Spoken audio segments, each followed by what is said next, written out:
Hello there, world of tankers. Welcome to the channel. I'm your host, Droodles Blitz, and in today's video, we'll be doing a comparison video. The Kranvagn to the Rinoceronte. These two auto-reloading vehicles are kind of similar in the fact that they're both hull-down auto-reloaders, but they are also very different. And a lot of you always ask me, what's better, the Kron or the Rhino? And it honestly is a tricky question, because there's many advantages to both tanks. Now, personally, if you had to ask me, I still think the Kron is the victor of the two, and I'll be explaining why in today's video, but yeah, let's get straight into it. Starting off with the Kron. What are the advantages and disadvantages of this vehicle in general? Well, disadvantages, it's not the most mobile. It only reaches a top speed of 34, and while it does have speed boost, allowing it to momentarily go 38, it's not enough of a boost that you're going to be able to beat an IS-7 or a BZ-75 like the enemy team has into position. So you've got some strengths in terms of the reverse speed, but the top speed is kind of mediocre. But reverse speed, this thing is incredibly quick. It can reverse 18 base, and speed boost gives you an 8 km/h speed boost, so you can go 26 km/h backing up, and that's huge. If somebody's trying to push you, especially an E100, a mouse, something slow, you can literally back up faster than they can chase you. And that is massive. It allows you to get out of position very quickly.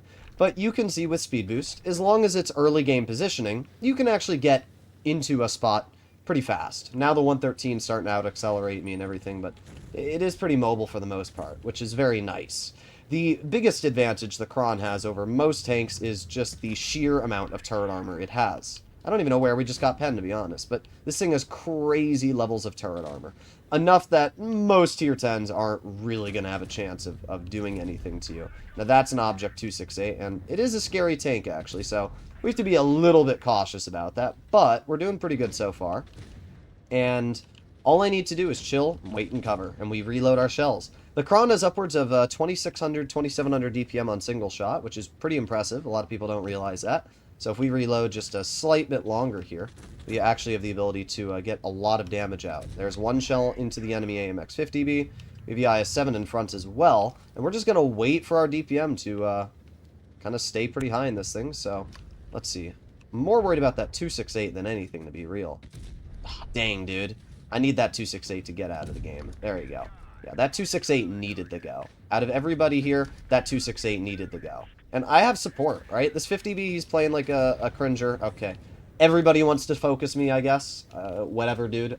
I don't care. I still have 900 health left, and guess what? You guys just lost the game doing that. Now you're down one of your most important tanks, the AMX-50B. I just chill here. That's the best part about the Kron, is because, as I said, you have that reverse speed, I can play pretty passive for the most part. Yeah, good job. You got me. Got the Kron. Boom. Easy shot. 440 damage. We're up to 2,500 already. And look at this. It's a 6 versus 4. Because the entire enemy team decided to focus me instead of actually what was important. So I'm just going to chill here, aiming on the side of the BZ. That player doesn't really want to fight me. Just going to reload my shells. We got to wait a teeny bit longer for our mobility to come back. But at this point, it really doesn't make too much of a difference. The Bashation doesn't pose a threat to me. We do have the 113 here. Okay, that was really tragic, but that's fine. Alright, well, we got 1 out of 3. I guess it's better than nothing. I'm not worried about the 113 killing me. And we still have 6 seconds left, and then we get another shell. So we'll just chill right here. 3, 2, 1, and let's aim it on the BZ. Easy shell, 400 damage. Unfortunately, our driver did die. This thing has the worst driver ever, and it's something that you will always have to keep in mind when using this vehicle, is how bad the driver is. Now, we're just waiting for my shell. That way I can kill the bat chat. Dang. Well, we tracked the bat chat, but it doesn't matter too much. We were completely fine. Now, you'll notice that the enemy Bashation was scared of me. And that's the best part about an auto-reloader. People don't realize if you have a shell or not, especially if they haven't been paying attention to you. So that bat chat probably thought, oh, Droodles still has another shell, I'm not going to poke him, I'm going to die.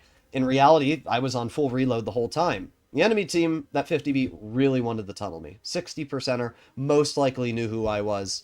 But as I tell people time and time again, tunneling someone because they're a dangerous player is not going to increase your chances of winning, especially if you, another dangerous player, end up killing yourself for that result. Now, it's possible the 50B knew that they were kind of screwed the moment the 268 died and I was going to overlook on them, but still, tunneling me was not the right play. What that 50B should have done is try to get out of there, move over towards the BZ-75, and hold the best they could. The plays that they made there, definitely not the plays I would have made personally.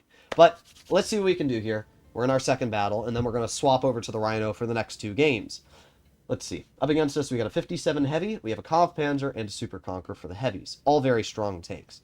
Now, what's great about driving a vehicle like the Kron is it doesn't really matter what map you're on, you usually feel pretty confident. And that's why I've always enjoyed this tank, right? Where if I'm driving something like a BZ-75, for example, there's only a couple maps that I really want to play the tank on, where most of the maps, it's more eh. Now, I don't like driving townside, I will say that. Driving townside on this map, definitely not preferred for me, but oh well. Not much I can do about that, right? What we're going to do right now is we're going to move all the way up here. Actually, we might... Oh, we got the standard. There you go. Nice shell into that player. Poke it again, dude. Yeah. We're trading with a tank that has more alpha than us and more hit points. You'll notice that my loadout on this vehicle is double sandbag. And the reason why... There you go. No more standard B. The reason why I run double sandbag is because I'm willing to take those trades. I'm willing to trade with that standard B. I've got way more health than that player base. And then when you pair that with the fact that I'm just an auto reloader, it means I can constantly get those shells loaded into my tank. So we're just going to sit here. We're going to reload again. Let's see. We got the Jagdpanzer in front. I'm going to actually move up here. And we're going to try and dig out this Jagdpanzer. Let's see. There's the Jag in the back. And... don't want to be... It's an awkward spot I'm in, because obviously the Jag is a super, super scary vehicle. They also have that Kampfpanzer over here, which I don't want to be shot by. Oh, but you know what? The Super Conk's not looking at me. So let's drive up. There you go. Nice 469 damage shell. I cannot believe that Super Conk hit that. That's crazy, dude. You know what? We're not going to do that right now. Let's aim it on the roof. There you go. 349. 341. Boom. 279. Just like that. We took a full health Super Conquer, and we've already bled him quite a bit. We're up to 2,700 damage ourselves. Again, this is why the Kron is so stupid. Could a Rhino have done this? No, for 2 different reasons. First of all, the Rhino doesn't have the gun depression to work that spot, nearly as effective as I did. The second reason, the Rhino doesn't have as much clipping potential as I do. 2 very big advantages for this vehicle, of course. We spotted the 57 Heavy. I don't know if that player wants to fight us or what exactly their plan is, but we're just going to reload here, and we're going to see if we can get some damage into that 57. Progetto is going to flank from behind, and I'm actually just going to push the Super Conk. That's what we're going to do. Super Conk just fired. There's 1 shell and loaded gold shell. Guarantee the clear into that player. Now what we're going to do is we're going to use our speed boost. We're going to back up just like this. That way the 50... Oh, never mind. I thought the 57 Heavy was rolling around that corner. I wasn't paying attention, evidently. All right, let's get behind the Jagdpanzer. I think that's probably the best play we can make. Oh, there's the enemy grill. Let's aim it on that. Easy shot into the grill once, and... Oh, that shell was close. Ooh, that's not what I like to see. We might be in a bit of an awkward situation here. I'm going to keep my shells loaded. I'm not going to shoot. I want to keep my shells for that grill. I don't care about the Kampfpanzer. I care about that grill. That is a scary tank. It's not a vehicle that I want to use or, you know, have its 3,000 plus DPM on me. KPZ bounces me again, dude. That's pretty tragic. Not as tragic as that shot not doing anything there, but still, pretty tragic. Nice 400 damage shell into the enemy grill. Just like that. 2 games, 4,500 damage in the second battle. The best part about the Kron is that it actually has good DPM. That's what people don't realize. As I said, this thing's got 2,500 DPM on single shot, so you have the ability to use this thing with high DPM if you need, and you also have the ability to use it... we were so close to getting that shell out. But you have both, the best of both worlds. You have 2,600 DPM if you keep your 3 shells loaded, and then you also have the ability to do what I did to that Super Conqueror there, which is just dump and then back up. What do you do to counter it? You can't pen the thing all down. It has more health than you, and it has stupid levels of reverse speed, so even if you do try rushing it, it still gets in the cover. These 2 games were a great illustration of why the Kron is so good. Sure, the gun's not as accurate as the other tier 10 heavies. Sure, it has really bad penetration. I mean, it only has 350 mils of pen, which is more akin to that of a tier 9 heavy, but it doesn't matter. it still just doesn't care. So now we swap over to the Italian heavy, which is the Rinoceronte. Now, the Rhino has its own fair share of advantages. It's faster, it achieves a top speed of 40, and it still has a fast reverse of 17, only one less than the Kron's 18. Not only that, but this vehicle has 2600 DPM, and it doesn't matter which shell of the two you shoot. If you shoot shell 1 or 2, you basically have the same DPM, which means that either way, you're going to be sitting fine in that regard. So you have good DPM, you have great accuracy, you have better heat penetration by 12 millimeters, good standard pen. It's not APCR, so way better in terms of the penetration.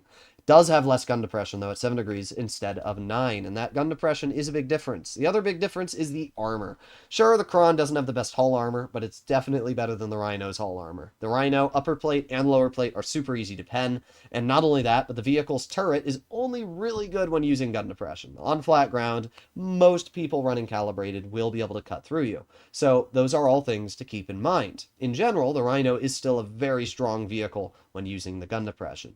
I would say the biggest difference between the Rhino and the Kron is that the Kron is a scarier tank. That's really the simplest way to describe it, right? There's two different reasons why the Kron is scarier. First of all, it has a fast interclip of 2.7 seconds. That alone is really dangerous, and it allows the Kron to rip out damage way faster than the Rhino can, because the Rhino actually is a 3.3 second interclip. So the Rhino has almost the same alpha damage, only 10 more, but it has, an additional 0.5 seconds, 0.6 seconds to deal that damage. That alone gives the Kron a big, big advantage. The second advantage the Kron has is an additional shell, right? The Kron has 1230 potential damage, where the Rhino does 840. So not only can the Kron deal the damage faster, but it also has an additional shell that it can play with. And that is where I do find the Kron to be much scarier to fight, right? The Kron can really rip into you. Where a Rhino, it's dangerous, but I don't find it as devastating of a vehicle to go up against. We have the enemy T-22. Unfortunately, I was just not fast enough to be able to get that shell out.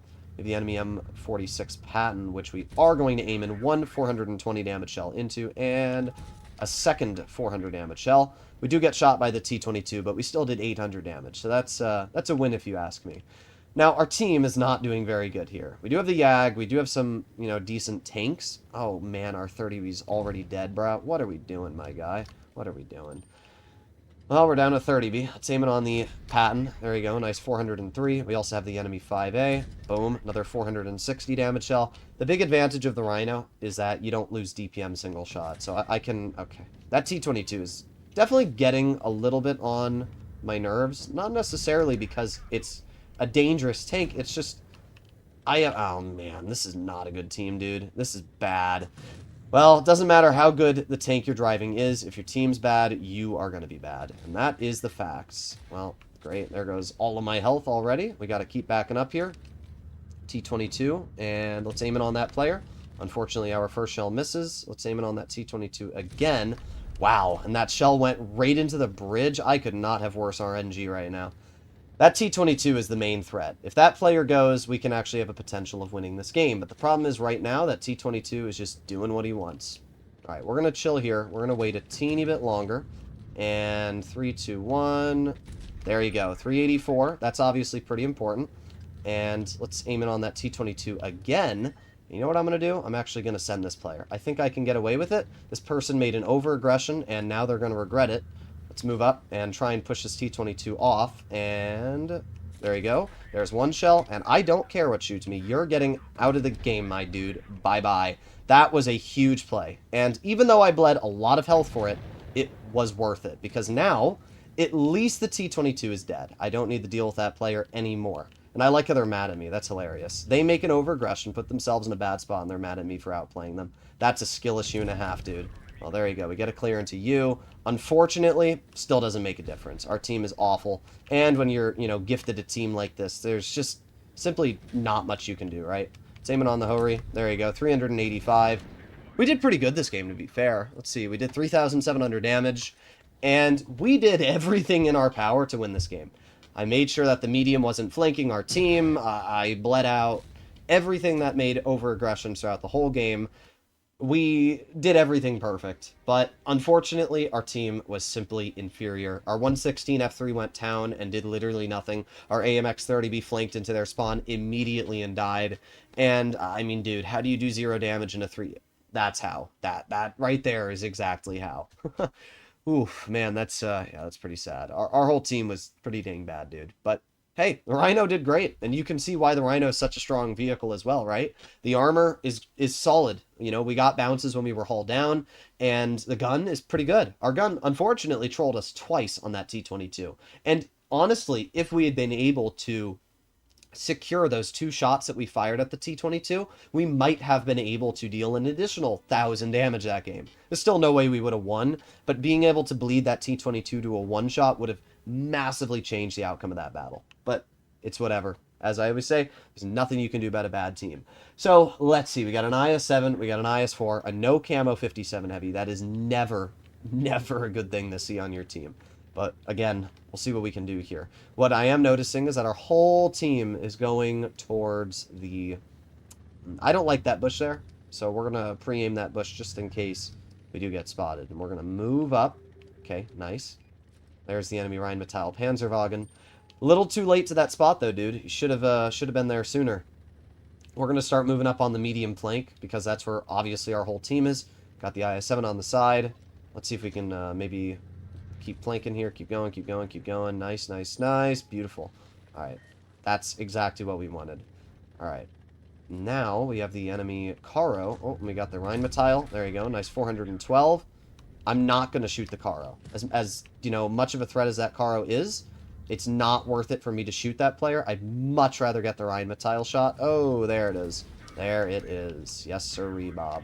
I knew that there was going to be a 183. That's why I had a lot of hesitation when rolling around that corner. And guess what? That hesitation paid out for me greatly. HE shell into the enemy Rheinmetall. That player just got bled. We're backing up. Just like that. The enemy team's already cooked.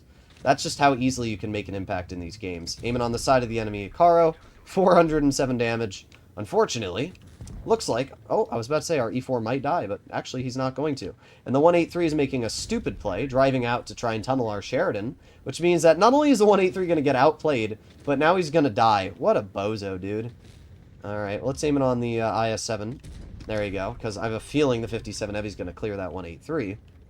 Got the 60 TP. This is a really good game for the Rhino. You can definitely see where the gun on this thing just feels so nice, right? We got that DPM when we need it, and the IS-7's not even looking at me.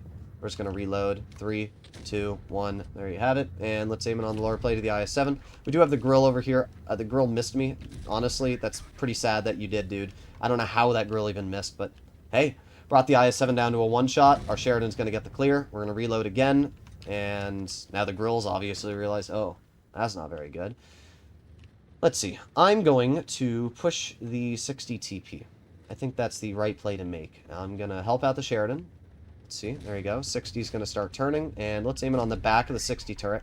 Really was hoping we could ammo rack this dude, but unfortunately, both shells, not a single one, gave us an increased ammo rack damage there. E4 tried HEing the back of the 60. Not entirely sure why. 60 TP actually just gave up. We get a nice 345 damage shell, and we did 4,700 damage. So, would you look at that? 2 games we played in the Kron and Rhino, we had 4,000 damage games, and the other 2 we had 3,000. Yeah, I mean, as you'll notice, both tanks are really good. And honestly, I'd recommend to grind both. As I said personally, I think the Kron has a bigger impact in most of the battles I play than the Rhino does. But if you were to ask me, you know, which of these 2 I could perform regularly better on, I think they're both really good. And it would be hard for me to say, because the Rhino has that great damage output. You don't lose DPM when shooting people, which makes it really nice. You don't have to worry about waiting for the shells to come back, where the Kron you do. And the Rhino has that mobility. I would say in terms of fun, I think the Rhino is definitely more fun, but as I said, the Kron is just a goat. It will always be just such a strong tier 10. Hopefully you enjoyed the video. Let me know in the comments what you think, and I'll see you in the next one. Bye-bye.